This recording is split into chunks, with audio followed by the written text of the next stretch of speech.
This is where we do our receiving right here. When we pick up our lobsters daily from the wharf or from the fishermen, we bring in the lobsters, we open those doors, we bring them in through here.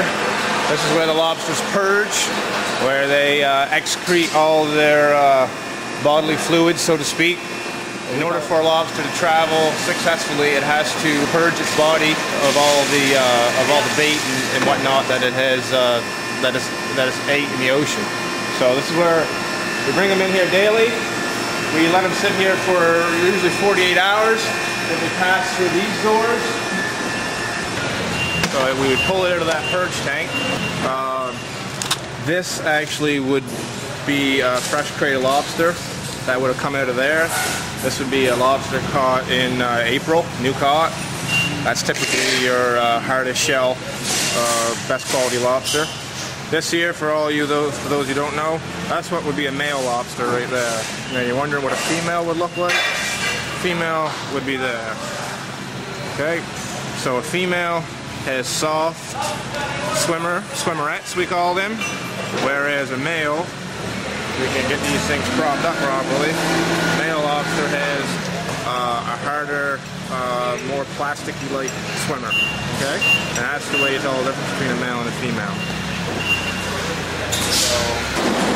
So after they're segregated for size, it's time to pack an order like today. For example, that order there is going to Europe.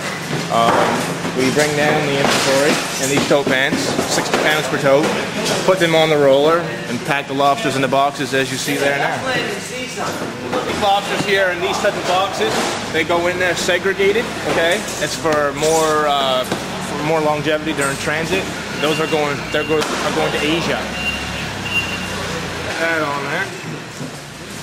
This here, this is something new that's coming to the industry right here. Wild caught Canadian on the bands.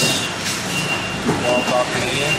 That's something that we're pushing forward to distinguish our product from the American product or other lobsters around the world. Because our lobster, as everybody believes, our local lobsters are the best lobsters in the world. For anybody who may not know Atlantic Canadian lobster, this is called the Homarus americanus. Basically, this is what our #1 resource is in southwest Nova Scotia right now. This is what's keeping the wheels on, so to speak. These little things here on the live lobster are called antennae. And we always like to see nice long antennae. If you see lobster with the antennae cut down to here, so to speak, that's a sure sign that that lobster's been held in captivity for a while and that other lobsters are eating at. This is the first thing that another lobster will eat with a lobster, right? They'll start chewing on each other's antennae, and then after that's gone, you know, they'll start rubbing or biting or sucking on each other. It's definitely survival of the fittest with lobsters. They are a tough crustacean, no doubt about it. But at the same time, you know, when you're in captivity, it's like anything. It's survival of the fittest. This claw right here, we call this claw here that I'm holding the crusher claw. Okay, and this claw over here we call the pincher claw. I guess I really can't say 100% where that come from, but from my understanding and growing up in the industry, it's basically the difference of the teeth on the claw. This claw is more finer teeth and more piercing, so pincher, and this one here is more rigid and jagged, and they call it the crusher. There's a good size lobster. So this is a 4 to 5 pound lobster, in that range. We can actually, let's put him on the scale and see what we have. 5.90. Very healthy lobster. They say it takes 7 years for a lobster to reach 1 pound. So we often wonder just how old some of these guys really are. We turn this guy over, and you can see that he's a male. As we talked about before, he's got the harder swimmers, the more robust swimmers. These here are called pleopods.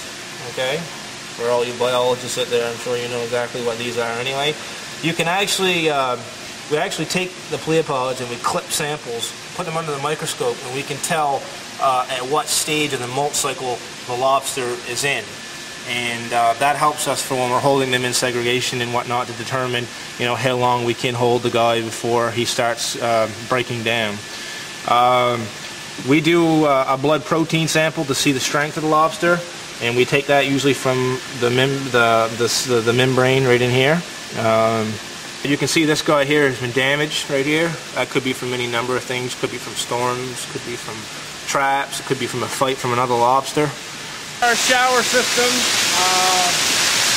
kind of unique to us because these buildings at one time, my dad started the company with my uncle in 1977, and these buildings were actually designed to split fresh fish in, fresh cod, and this floor that you see here is artificial.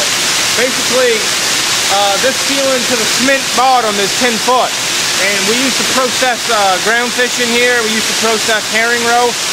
So of course, with the ground fish shrinking the way it did, we made modifications, and we realized that if we were going to hold lobster, that we would utilize every square inch of our building. A lobster needs to have water moving around it, and the more you can mimic Mother Nature in the ocean, the more success you'll have holding lobsters in dry land pounds. Any large lobster dealer will tell you that. And we're moving 2,000 gallons a minute of water around. We're breaking it up. Thus, that breaks up all the ammonium nitrate, and it gives the lobster an environment that's very similar to Mother Nature as far as the optimization in the water. This is what it used to look like with no floor anywhere. So those pipes and stuff wouldn't be there when we were processing ground fish. There would be stainless tables in, forklift would dump fish, you split the fish, and you process it in this building. These are air lines right here. You can see these 1/16 holes drilled in the bottom, and it comes up through, and all that air is designed to do is to move water around. But when we lose our hydro, these tanks go still, flat water, if you will. With 45,000 pound of lobster in a tank, we've got about 3 hours before we start seeing mass mortality. This is my dad, David Nickerson. Him and his brother.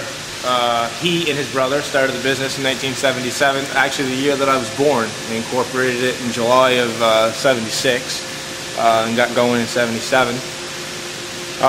They've been in the fishing industry their whole life, and unfortunately he lost his brother, I lost my uncle in 1986 to colon cancer, which was a big blow to us. But since then, we've continued to push on, and now we're one of the more prominent lobster exporters of live lobster, I guess, in Atlantic Canada. Oh.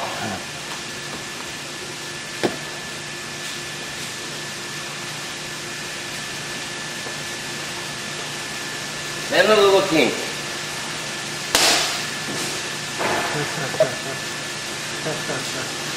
Well, that's a first for me. There you go. He'll fold his tail right back down, Phil. Will it? Oh yeah. He'll go back to sleep.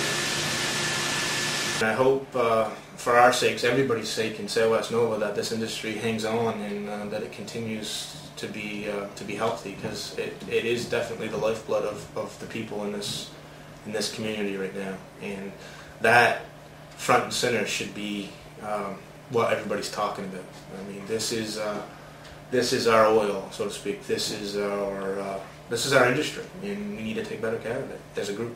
And I'll be the first to tell you that, you know, I have 6 children of my own, and I want them, not all of them necessarily, but at least want, if any of them want something to do with this, I want them to be able to carry on and to be able to do what I do if that's what they choose. And that's a deep concern of mine. But right now, the answers are not as close as I'd like for them to be, for sure.